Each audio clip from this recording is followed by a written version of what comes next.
मोदी येणार म्हणून नशीब सरन्यायाधीशांनी गणपतीला पुढची तारीख दिली नाही। 2 वर्ष जी आम्ही दाद मागतोय त्याचा अजूनही निर्णय नाही। ठाकरेंचा मोदींसह सरन्यायाधीशांना खोचक टोला। सरकार आणा जुन्या पेन्शन योजनेचं वचन देतो। शिर्डीतील कार्यक्रमात उद्धव ठाकरेंचं आश्वासन। गेलेली सत्ता परत खेचून आणणार ठाकरेंचा निर्धार। लाडकी बहीण योजना आणली पण लाडका भाऊ कोणाला म्हणायचं हेच बहिणींना समजत नाहीये।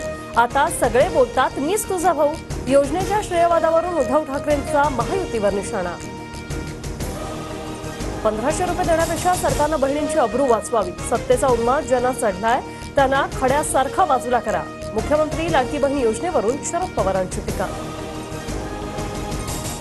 आरपीआय नाशिक शहराध्यक्ष प्रशांत जाधव गोळीबार प्रकरणी ठाकरे गटाच्या सुधाकर बडगुजरांचा मुलगा दीपक बडगुजरवर गुन्हा दाखल। बडगुजर यांच्या सांगण्यावरून संशयितांनी गोळीबार केल्याची पोलिसांची माहिती।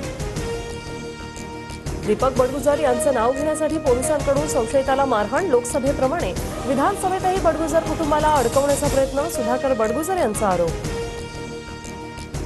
सुधाकर बडगुजर आणि त्यांचा मुलगा दीपक बडगुजरचं नाव घेण्यासाठी पोलिसांकडून दबाव। संशयित आरोपी अंकुश शेवाळ यांचा आरोप। सिल्लोडमध्ये भाजप कार्यकर्त्यावर गुन्हा दाखल झाल्याने मोर्चा। सरकार विरोधातील मोर्चात सत्ताधारी पक्ष आणि भाजपचे नेते रावसाहेब दानवेही सहभागी।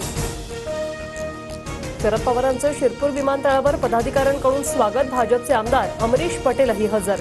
तुम्ही दुसऱ्या पक्षाचे मग इथे कसे? शरद पवारांचा मिश्किल सवाल।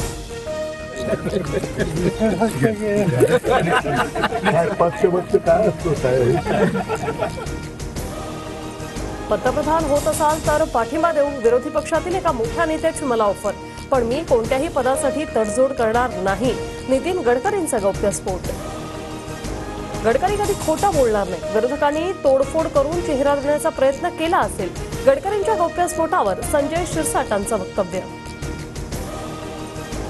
ऐन दसरा दिवाळी तेलाला महागाईची फोडणी बसणार। आयात शुल्क वाढवल्यानंतर खाद्यतेलाचे दर लिटरमागे 10 ते 20 रुपयांनी वाढणार।